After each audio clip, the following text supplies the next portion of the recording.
This is the Hidden Killers podcast with Tony Brueski, featuring body language and human behavior expert Mark Bowden.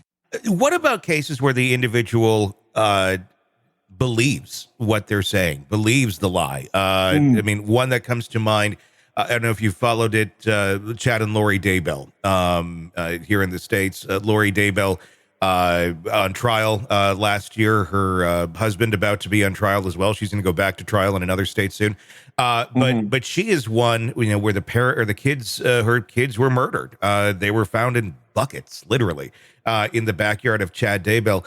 And when it came to her trial, the defense didn't put really any defense on. But when it came to sentencing, she made a big statement. And I believe she believes it, where she believes that those children, that they're in heaven, that they're working new jobs there. It got really nuts. But this is someone who I don't think was just spewing a bunch of insanity for the sake of it.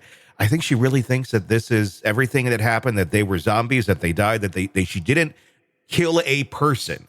I think she views that she killed a zombie. So when you have that element of, okay, this is no longer a person, this is something else. You're being tried for the murder of a human being, but you don't believe you killed a human being.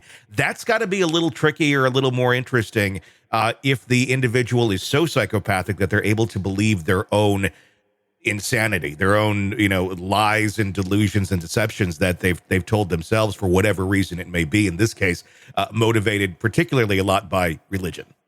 Yeah. Look, again, here's the thing. Some person's religion is my idea of insanity.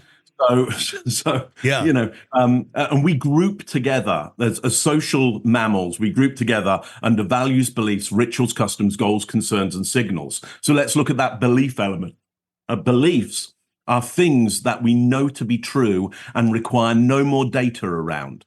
So if I go to Lori Daybell and go, look, actually the universe doesn't function in the way that you're suggesting it functions, and therefore you have murdered somebody. She knows it to be true, that isn't accurate. And she requires no more data. I couldn't give her any more data to tell her it's any more true, and I couldn't give her any data to tell her it's any more false. She's set in her ways. So look, she has a belief structure that the society under which she's being tried by don't have that belief structure. She could probably find somewhere where they'd go, no, sounds very, very fair. We absolutely think the same thing.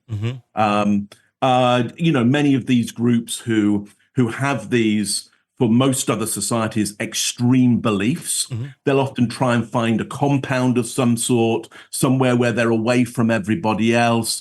They'll often have some ideas that they actually have some kind of sovereign governance over that piece of land, like they're not under the government of everybody else. They're under a government of some universal ruler that can't be seen, can't be contacted in any other way than going through one individual who's usually the leader of that group. So that means that you're isolating everybody from information that might go against the belief system. So listen, very, very hard to get through to somebody like that, because your chances of changing their beliefs are very, very low. What often has to happen is they're compartmentalized within the group, the society they've been tried in, i.e. they get put in a little box with a door on it and some chains. And society says, look, you're really not allowed to come out. Because you're going to keep on doing this stuff because of your beliefs. Is that true? Quite often where people who have such extreme beliefs, there's no changing them. I mean, there would have to be some sort of monumental shift that would happen to them. It's not anybody with, the common sense or living in reality that is going to bring any fact to them that's going to make that change. I mean, do people like that ever change? Or what does it take for someone like that to? Yeah. Okay. So you can change people's beliefs. It takes a long time, or it takes as you say, a monumental shift around the environment that they are within. think about some beliefs that you might have, or anybody listening might have. And again, beliefs are things you know to be true and require no more data around. If I came to you with an academic document that says the world doesn't work like that, that's not true, yeah, would you even read it? Mm-hmm. Chances are you'd go, no, Mark, I'm not even. And I'd say, but it's from Harvard. It's from Harvard. And you'd go, well, what do they know? You would see off my expertise. Okay. Mm-hmm. Now, if I can pull the ground from underneath you, if I can make the land that you're on so unstable that the world isn't functioning in the same way, you'll probably have to start to change your beliefs in some way in order to survive. So, if you can affect somebody's Maslow's hierarchy of needs, which is if you can affect the way they're getting the oxygen, first of all, the water, the food, things like sleep, everything that you need to survive, people, who they have relationships with, if you can change those things, they will change their beliefs in order to survive. So essentially, it comes down to survival. At some point, it's not. It's like you have no choice. I got to go to. But are they? If you are going down that far, are they truly believing anything different, or are they just doing what they need to survive, kind of going through the motions? Well, beliefs are there for survival. Okay. You hold the same beliefs as the social group who you're most reliant on. Mm-hmm. And so, if not some other social group believes something different, and those beliefs are in conflict, you're most likely to go. If they come into your territory, you will most likely go into conflict with them. You'll have a war with them because their beliefs on what they need to do to survive. If your beliefs on what you need to do to survive, they conflict on the same territory for the same resources, you'll fight over those resources. Is that also why you have cases where, like a capital murder case or something of that nature, where death is involved? Literally, survival means you have to lie if you didn't. Right. And the means of survival is telling a bunch of lies to people. Does that increase the accuracy as to which they present themselves when it comes down to, you're charged with this, you did it, but if I don't want to die at the hands of the state, I have to convince them that I didn't do this?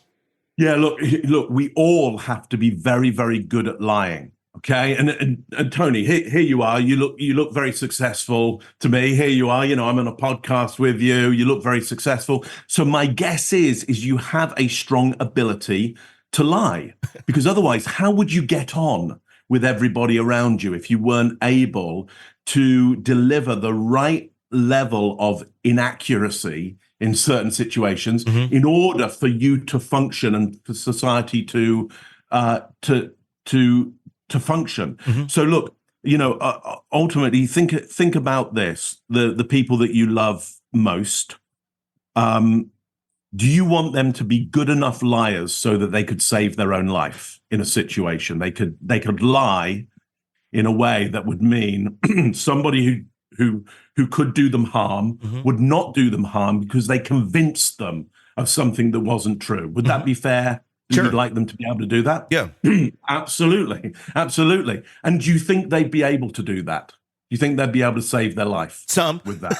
Yeah, exactly. Yeah. So some that you can rely on are good enough liars to save their own life in a crisis. Well, somebody in court, or being questioned by the police, who knows there is massive risk there, life-threatening risk for them, and they've committed a crime, they may well be a good enough liar to get a certain way because there is something valuable enough, their own life at stake. And so they're just as able to do that as you hope the people that you love are able to do that. What an interesting way of looking at it. Want to listen ad-free? Want advance access to all of our interviews before anyone else? Become a True Crime Today Premium Plus subscriber on Apple Podcasts. You get every episode commercial-free. So you can binge on true crime until you can binge no more. Search True Crime Today Premium Plus on Apple Podcasts now, or go to our podcast page and sign up now. More of the Hidden Killers podcast next.